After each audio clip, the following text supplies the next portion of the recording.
Yeah. జై హో India జై హో.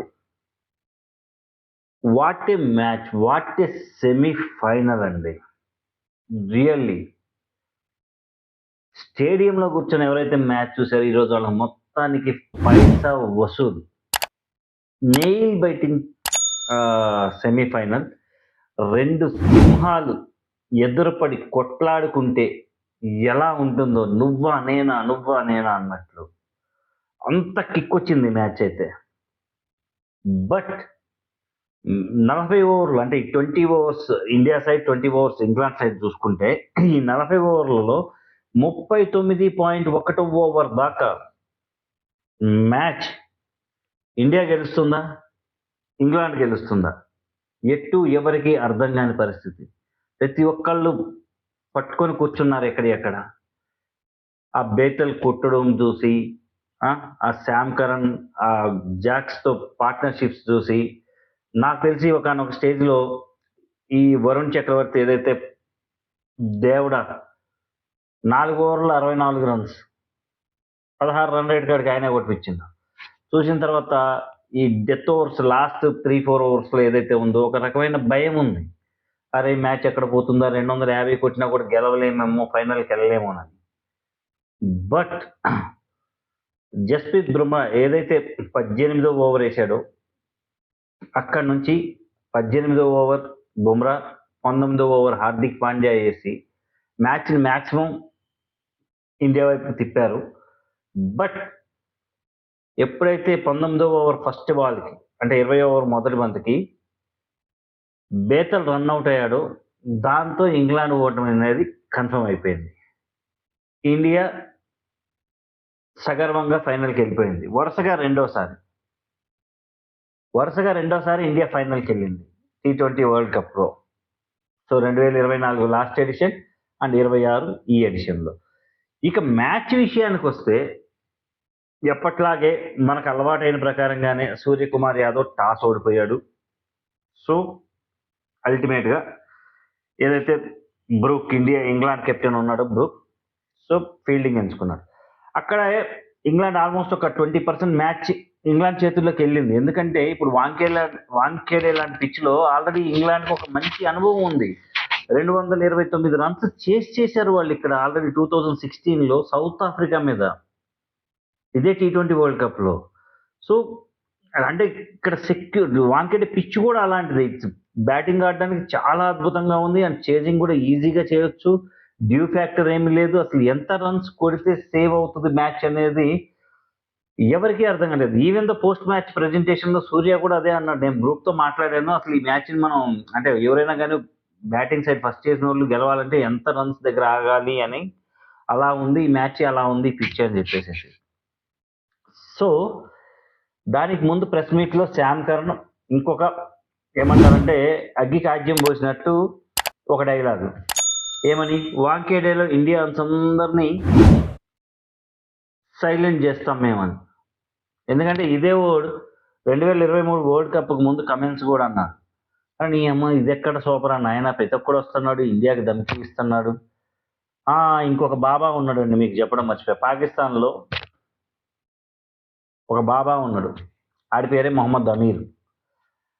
ఆడు ఏదైతే చెప్తాడు, ఆడు ఫస్ట్ అంటాడు ఇండియా సెమీస్కి పోదు అంటాడు. సరే చచ్చి చెడి సెమీస్కి వచ్చింది. మళ్ళీ ఆడు నిన్న మాట్లాడతాడు ఇండియా ఫైనల్కి పోదు అంటాడు. అరే బాబా నువ్వు ఇంకొకసారి అన్నా నాయన ఇండియా కప్పు గెలవదని, నీ పుణ్యానైనా మేము కప్పు గెలుస్తాం. మా నరేంద్ర మోడీ స్టేడియంలో ఏదైతే మాకు 2023లో పీడకలను మిగిలిచ్చిందో ఆ స్టేడియంలో ఈసారైనా మేము సగర్వంగా సూర్య చేతిలో కప్పు చూడాలనుకుంటున్నాం. దయచేసి రేపు నువ్వు ఇండియా ఈసారి కప్పు గెలవదని. థ్యాంక్ గాడ్, నీకు అదే 1000 వందనాలు. ఇలా అందరూ ఇండియా మీద పడి ఏడిసి ఇండియాని ఒక రకమైన ప్రెజర్లోకి తీసుకెళ్ళినా ఒక్కడున్నాడండి, ఎవడైతే అసలు ఈ T20 వరల్డ్ కప్లో మన ఇండియన్ టీంకి పనికి రాడు అని పక్కన పెట్టారో అతనే ఈరోజు మనకి ఆపద్ బాంధవుడై నాకౌట్ మ్యాచ్లు రెండింటిని, వెస్టిండీస్తో మ్యాచ్ అండ్ సెమీస్ని గట్టెక్కించి ఇండియాని సగర్వంగా ఫైనల్కి తీసుకెళ్ళాడు. He is none other than Sanju Samson. మనందరం ఇన్నాళ్ళు అంటాం కదా సంజు శాంసన్కి, justice for Sanju Samson, justice for Sanju Samson అని. కాదు. ఈరోజు అతను ప్రూవ్ చేశాడు. Sanju Samson justice to India. తను ఇండియాకి జస్టిస్ చేశాడు. ఈరోజు ఆ ఇన్నింగ్స్ ఆడి ఇండియన్స్ సగర్వంగా ఫైనల్కి తీసుకెళ్ళి తన వంతుగా తను చేయాల్సింది ఏదైతే ఉందో తను చేశాడు. సో సంజు శాంసన్కి ఈశాన్ కిషన్ కావచ్చు, శివం దుబే కావచ్చు, హార్దిక్ పాండ్యా కావచ్చు మంచి సహకారం అందించారు. సో కాబట్టే ఇండియా అంత కొండంత స్కోర్ చేయగలిగింది. కానీ వెన్ చేజింగ్ స్టార్ట్ అయినప్పుడు ఇంగ్లాండ్ ఎర్లీగానే వికెట్ కోల్పోయింది ఫిన్ సాల్ట్ది. కానీ అక్కడ నుంచి బ్రూక్ కూడా త్వరగానే అవుట్ అయిపోయాడు, పెద్దగా రన్స్ ఏం చేయలేదు. ఎప్పుడైతే బేతల్ అండ్ మన బట్లర్ ఇద్దరు కలిసి భాగస్వామ్యం స్టార్ట్ అయిందో విపరీతమైన కొట్టుడు స్టార్ట్ చేశారు. కానీ వికెట్లు మధ్య మధ్యలో పడుతూనే ఉన్నాయి, కానీ కొట్టుడు అయితే మాత్రం ఆగలేదు.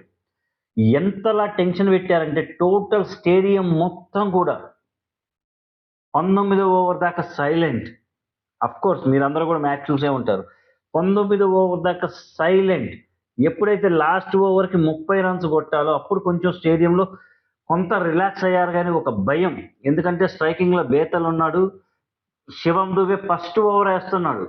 ఇది ఎట్లా వేస్తాడరా నాయన, ఏముంది 3 4లు 3 6లు పెద్ద కష్టమేం కాదు. వాడికి ఆల్రెడీ 200 పైచిలకు స్ట్రైక్ రేట్తో కొట్టుకుంటూ వచ్చాడు. 43 బాల్స్లో 105 కొట్టాడు అప్పటికి. సో బేతల్ ఉన్నంతసేపు ఏం జరుగుతుందో ఎప్పుడైతే రన్అట్ అయ్యాడో బేతల్ అప్పుడే మ్యాచ్ ఇండియా చేతిలోకి వచ్చింది. కానీ ఇక్కడ మనం గమనించుకోవాల్సిన విషయం ఏంటంటే ఈ బౌలింగ్ సెటప్తో ఈ బౌలింగ్ లైనప్ మార్చకుండా ఇండియా ఫైనల్కి వెళ్తే సరే అన్నీ బాగున్నాయి, కలిసి 254 రన్స్ కొట్టి 7 రన్స్ తేడాతో ఇండియా ఫైనల్కి వెళ్ళిందంటే అర్థం చేసుకోండి మన బౌలింగ్ కూడా ఎంత వీక్ ఉందో.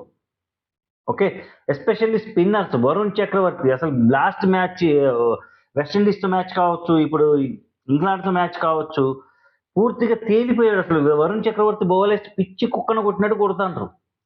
సో ఇది ఏమవుతుందంటే ఆటోమేటిక్గా అవతల బ్యాట్స్మెన్కి కొండంత బలం అవుతుంది, పక్కన వేసే బౌలర్స్కి విపరీతమైన ప్రెషర్ వస్తుంది.